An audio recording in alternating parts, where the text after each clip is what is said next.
Hello बच्चों, कैसे हो सभी। उम्मीद करता हूँ सभी स्वस्थ होंगे।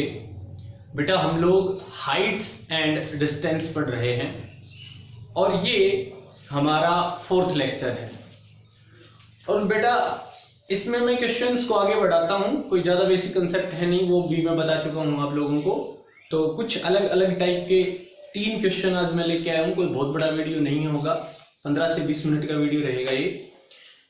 तो देखिए बेटा, क्वेश्चन 1 मैंने लिख रखा है आपका टाइम बचाने के लिए। क्वेश्चन शुरू करते हैं। क्वेश्चन है, is 7 metre long flag staff is fixed on the top of a tower from a point on the ground, the angles of elevation of the top and the bottom of the flag staff are 45 degree and 30 degree respectively, then find the height of the tower. ठीक है, तो question को बहुत अच्छे से पढ़ें, एक बार 2 बार। Question समझ में आएगा तो डायग्राम सही बनाओगे आप। और इस पूरी एक्सरसाइज में जिसने डायग्राम सही बना लिया उसका क्वेश्चन भी सही हो गया। डायग्राम ही मेन है। तो क्वेश्चन को ध्यान से समझें।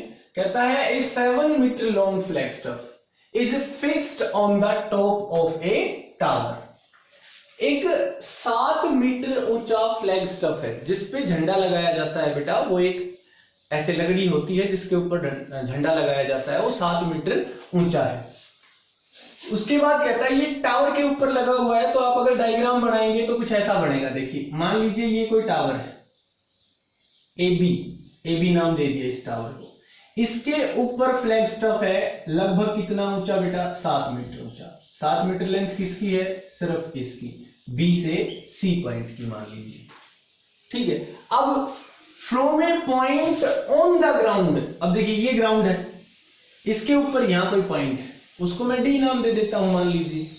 So from a point on the ground the angles of elevation of the top and the bottom of the flag stuff. यहां से एंगल ऑफ एलिवेशन, जो ग्राउंड के ऊपर एक पॉइंट है, यहां से एंगल ऑफ एलिवेशन किसका? फ्लैग स्टफ के टॉप का और फ्लैग स्टफ के ही बॉटम का। ठीक है, और वो कितने कितने हैं बेटा? Are 45 degree and 30 degree. तो ये जो एंगल है जो टॉप के साथ बना है ये 45 डिग्री है, और जो बॉटम के साथ बना है वो 30 डिग्री है। तो कहता है find the height of the tower. Tower की हाइट बतानी है बेटा। चलिए, इस टावर की हाइट ये रही, इसको हम H मान लेते हैं। डायग्राम सही बन गया।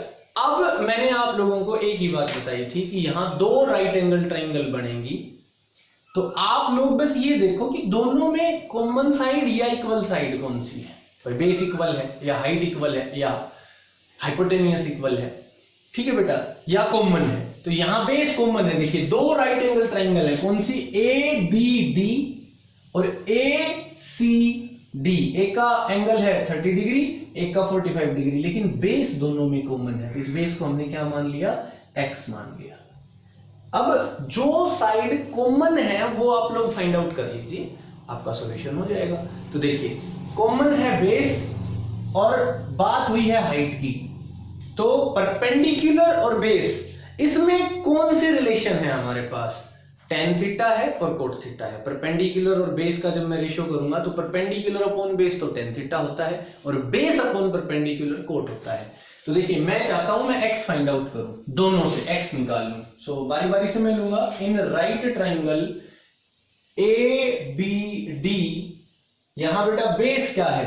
x और परपेंडिकुलर क्या है? h, जो मेरे को फाइंड आउट भी करना है। सो x upon h, base upon perpendicular, cot theta, और यहाँ थीटा कितना है? 30 डिग्री। थीटा हमारे पास 30 डिग्री है। सो x इज इक्वल टू आया, कोट 30 होता है √3 टाइम्स ऑफ h। चलिए, इसे हम इक्वेशन नंबर 1 का नाम दे देते हैं। अब दूसरी right angle triangle, in right triangle ACD, बड़ी वाले की बात करते हैं, ACD, इसमें बेस कितना है बेटा? x, और परपेंडिकुलर कितना है? देखिए परपेंडिकुलर है h + 7, क्योंकि फ्लैग स्टफ की हाइट कितनी है? 7। तो ये ऐड हो गई। तो ये जो बड़ी वाली ट्राइंगल है इसमें हाइट कितनी है? इसमें हाइट है h + 7। So which is equals to cot theta base upon perpendicular cot theta. यहाँ थीटा कितना है? 45 डिग्री, कोट 45 आ गया। cot 45 कितना होता है 1, सो x इज इक्वल टू आया h प्लस 7। सो बेटा ये इक्वेशन नंबर 2 हो गई। तो मेरे बच्चों यहां ये भी x है और ये भी x है, इसका मतलब ये दोनों बराबर हुए, है ना। So root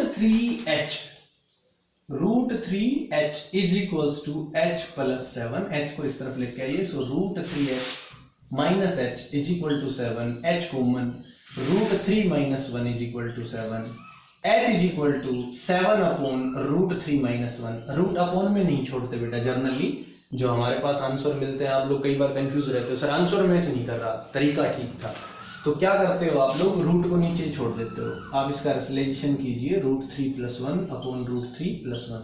so h is equal to आया 7 into √3 plus 1 upon a minus b, a plus b, a square minus b square, 3 minus 1 2। ये आंसर है, ठीक है। आप लोग अगर डेसिमल में पूछे तो आप √3 की वैल्यू रख दीजिए और इसका आंसर डेसिमल में भी फाइंड आउट कर सकते हैं आप लोग, ठीक है बच्चों। तो ये क्वेश्चन था हमारा पहला। आगे देखिए बेटा, आगे जो मैं क्वेश्चन जिसकी स्टेटमेंट लिख रहा हूं उसको ध्यान से सुने और साथ साथ आप उसको सोल्व करने की कोशिश करें, डायग्राम को समझें कि क्या डायग्राम बनेगा इस स्टेटमेंट से, ठीक है। यहां स्टेटमेंट अगर आप लोगों को समझ में आ गई तो सबसे आसान चैप्टर रहेगा, और अगर स्टेटमेंट समझ में नहीं आई तो सबसे मुश्किल चैप्टर भी आपको यही लगेगा, ठीक है। तो देखिए बच्चों, दूसरा है क्वेश्चन नंबर सेकंड की मैं बात करूं, तो सेकंड क्वेश्चन है हमारे पास, 2 poles of equal heights, 2 poles of equal heights are standing opposite to each other, are standing opposite to each other, opposite to each other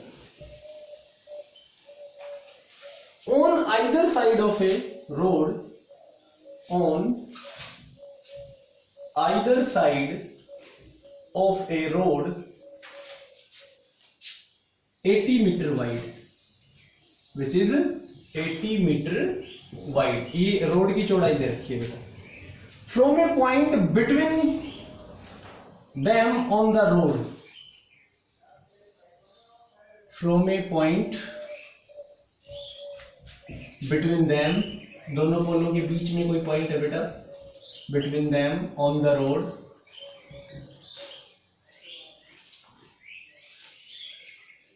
on the road, the angle of elevation,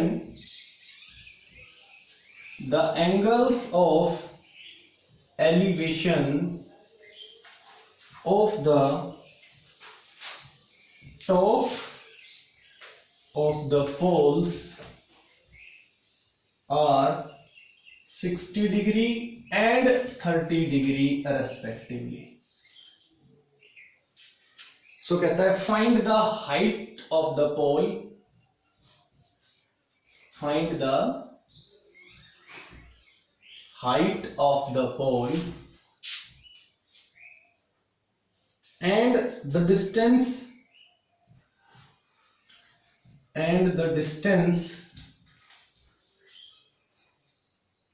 of the point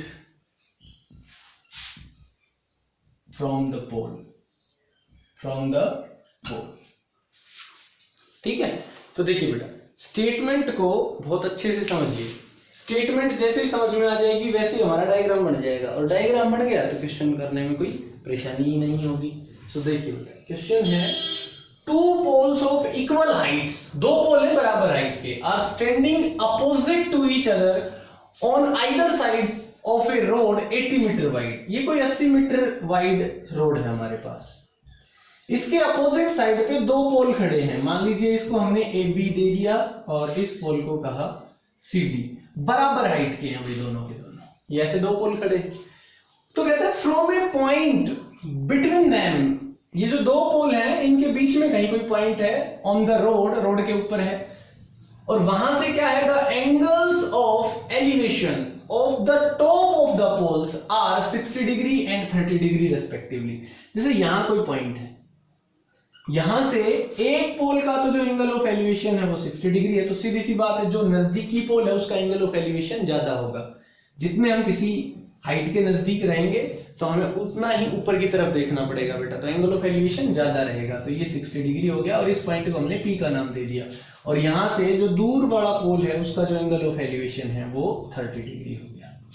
तो कहता है find the height of the pole, पहली बात। और उसके बाद क्या कहा, the distance of the point, जहां से मैं ऑब्जर्व कर रहा हूं, फ्रॉम द पोल, पोल से कितनी दूरी पे है। तो देखिए ये पॉइंट पोल से कितनी दूरी पे है, इसको हमने मान लिया x, इसको हमने क्या मान लिया बेटा x। ये टोटल दूरी थी 80 मीटर जो दोनों पोल्स के बीच की थी, इसको हमने x मान लिया।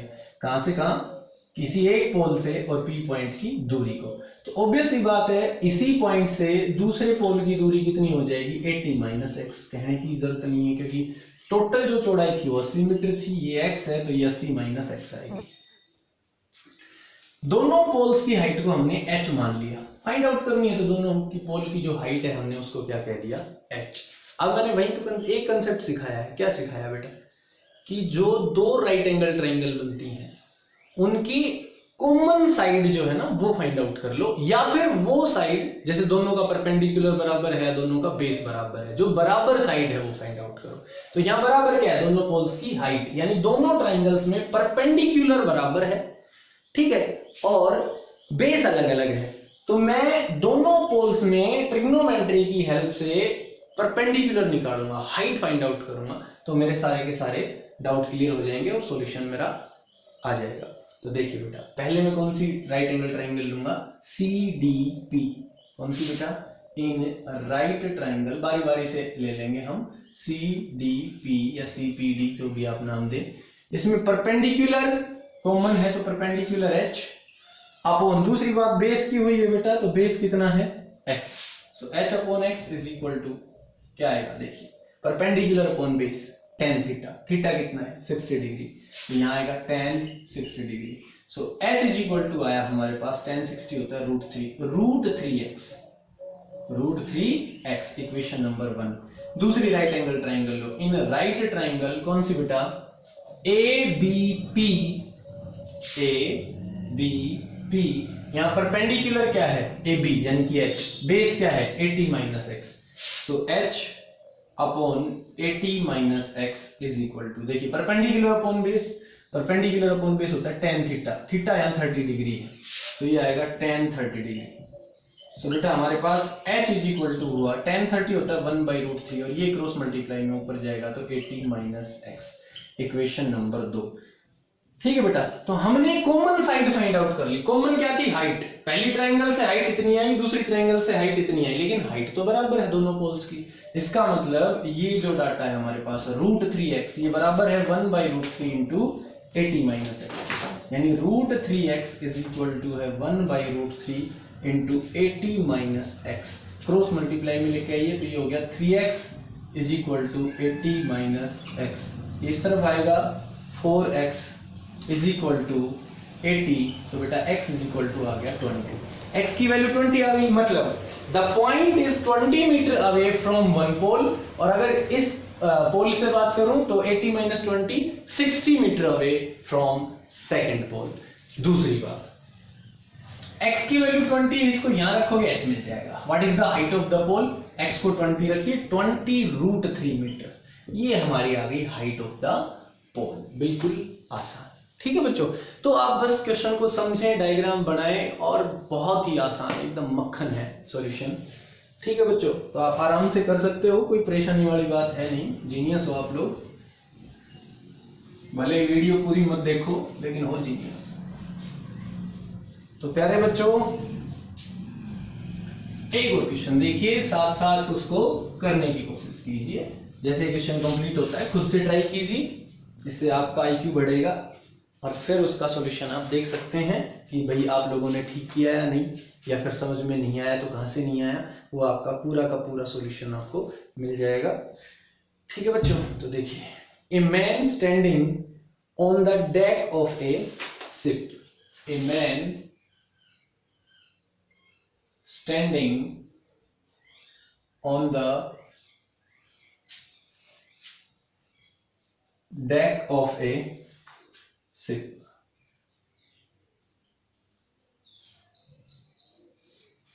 which is 10 meter above water level, which is 10 meter above water level.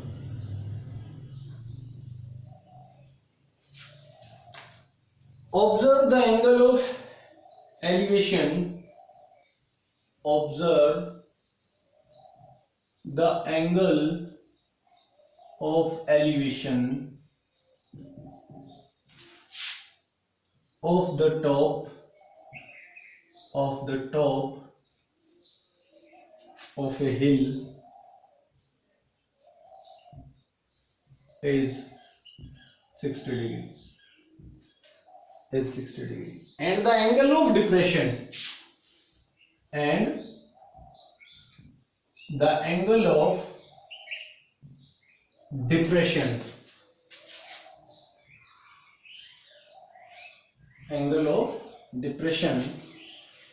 of the base of the hill,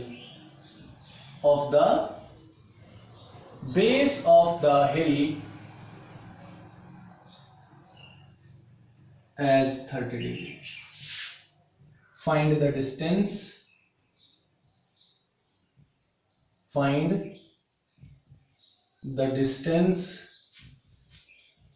of the hill from the ship and height of the hill.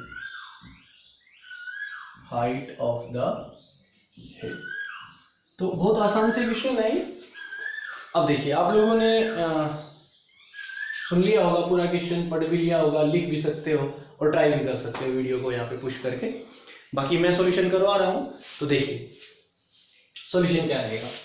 कहता है a man standing on the deck of a ship which is 10 metre above. जैसे मान लीजिए कोई ship है, ये उसका deck है ए बी। अब बंदा यहाँ खड़ा है जो 10 मीटर ऊंचा है। हमें तो अपनी सिचुएशन देखनी है। बंदा यहाँ खड़ा होकर किसी चीज को ऑब्जर्व कर रहा है, यानी 10 मीटर हाइट के ऊपर खड़ा है सी लेवल से, और यहाँ कोई हिल है, ये देखिए, जिसे हम सीडी का नाम दे देते हैं। हाइट हमें नहीं पता इसकी कितनी है। अब यहां से ये देख रहा है, तो कहता है a man standing on the deck of a ship which is 10 metre above water level observe the angle of elevation. यहां से ऑब्जर्व करता है द एंगल ऑफ एलिवेशन किसका, of the top of a hill is 60 degree. यहां से देखता है किसी हिल के टॉप का जो एंगल ऑफ एलिवेशन है वो 60 डिग्री है। ठीक है बेटा, वो डायमेंशंस के ऊपर है कि हमने हिल को थोड़ा छोटा बनाया डायग्राम की वजह से 60 डिग्री एंगल बन रहा है, लेकिन ये ठीक है। And the angle of depression, इसी पॉइंट से जो एंगल ऑफ डिप्रेशन है of the base of the हिल, यहां से ही जो हिल के बेस का एंगल ऑफ डिप्रेशन है, ये बेस हो गया बेटा, इसका जो एंगल ऑफ डिप्रेशन है, तो एंगल ऑफ डिप्रेशन ये हॉरिजॉन्टल लाइन हो गई, ये हो गया इस 30 डिग्री, ये 30 डिग्री, तो यहाँ 30 डिग्री बन गया, मतलब ये समझ लीजिए कि यहाँ 30 डिग्री बन गया। तो कहता है find the distance of the hill from the ship. तो ये हिल रही, यहां से शिप की दूरी बतानी है, तो इसे AC कह लीजिए या आप BE कह लीजिए। इस पॉइंट को E नाम दे दिया, इसे मैंने X कह दिया, इस दूरी को क्या कह दिया, X। उसके बाद कहता है find the height of the hill. Height of the हिल मतलब मेरे को चाहिए C से D। तो बेटा C से E की तो 10 मीटर ही है, इसलिए इसको कुछ मत मानो अलग से, है ना। ऊपर वाली को H मान लो। तो हमें एक्चुअल में हाइट ऑफ द हिल चाहिए। What is the height of the hill, H + 10। तो हमें H चाहिए। H जैसे ही मिलेगा, मतलब ये दूरी जैसे मिलेगी 10 जोड़ देंगे, ये टोटल हाइट हो जाएगी। तो आप लोगों को यहाँ 2 राइट एंगल ट्राइंगल नजर आ रही होंगी, क्या क्या, ABC। ABC, यहाँ एंगल कितना है 30 डिग्री, हाइट कितनी है 10, तो X मिल जाएगा मेरे को। ये बेस मिल गया, ये जो X है यही X में यहां रख दूंगा एज इट इज। भाई कितना आया, इस राइट एंगल ट्राइंगल में बेस दे रखा है, परपेंडिकुलर निकालना है, यानी बिल्कुल सिंपल क्वेश्चन है ये, तो सबसे आसान क्वेश्चन है। ये जैसे ही मिलेगा यहां रखूंगा, यहां रख दूंगा, ये जैसे ही मिल गया तो हाइट भी मिल जाएगी मेरे को, फिर परपेंडिकुलर अपॉन बेस का फॉर्मूला लगाऊंगा। तो देखिए बेटा, सबसे पहले मेरे को एक राइट एंगल ट्राइंगल नजर आ रही है, ये दूरी 10, ये दूरी फाइंड आउट करनी है और एंगल 30 डिग्री। तो ये तो सबसे आसान क्वेश्चन है। इन राइट ट्राइंगल ABC, यहां बेटा देखिए बेस कितना है x, परपेंडिकुलर कितना है 10। तो आप tan थीटा या कोट थीटा में से कोई एक यूज कर लीजिए, मैं कोट यूज कर रहा हूं ताकि मेरे को x ऊपर ही रहे बस। Is equal to base upon perpendicular होता है कोट थीटा, थीटा कितना है यहाँ 30 डिग्री, सो कोट 30। तो बेटा x कितना आया, x कोट 30 कितना हो तो √3 यानी tan √3। सिंपल, x की वैल्यू मिल गई है अपने को, x की वैल्यू आ गई tan √3। अब ये दूरी मिल गई इस राइट एंगल ट्रायंगल में और ये निकालनी है, तो बिल्कुल आसान क्वेश्चन हो गया। ये तो हमारे लिए सबसे आसान क्वेश्चन हो गया। h इस राइट एंगल ट्रायंगल की बात कर रहा हूं, BDE की लिखूंगा नहीं ज्यादा लैंग्वेज, परपेंडिकुलर h, बेस कितना है tan √3 इज इक्वल टू, तो बताइए परपेंडिकुलर अपॉन बेस होता है tan theta, tan 60 degree. h is equal to tan 60 हो गया √3 मल्टीप्लाई बाई क्रॉस मल्टीप्लाई में जाएगा tan √3, √3 कितना हो गया 3, सो हो गया 30। सो h जो है वो हमारे पास आ गया 30 भाई। Then what is the height of the hill, hill की हाइट कितनी आएगी 30 प्लस 10 40। तो जो हिल है वो 40 मीटर ऊंची है और जो हिल है उससे जो सिप है उसकी दूरी कितनी है tan √3 मीटर। तो बिल्कुल आसान क्वेश्चन था, दिखने में मुश्किल है लेकिन है बहुत आसान क्वेश्चन। आप सिर्फ और सिर्फ ये समझ लीजिए, क्वेश्चन को पढ़ के ये फाइंड आउट कर लीजिए बच्चों कि डायग्राम क्या है, उस डायग्राम में क्या दे रखा है, क्या निकालना है, बस क्वेश्चन हो जाएगा आपका। ठीक है, इससे आसान कोई तरीका नहीं है इस एक्सरसाइज का या मैं कहूं इस चैप्टर का। तो बच्चों कुछ और क्वेश्चन में अगले लेक्चर में लेके आऊंगा, फिर लगभग हमारा ये चैप्टर कंप्लीट हो जाएगा। कंप्लीट तो अब भी है, अब भी मैं आप लोगों के लिए क्वेश्चन लेके आ रहा हूं, अदरवाइज मैंने कंसेप्ट इतना करवा दिया है कि आप लोग खुद भी पूरा चैप्टर कर सकते हो। ठीक है, तो उम्मीद करता हूं आपको बहुत अच्छे से लेक्चर समझ में आया होगा। Thank you, have a nice day.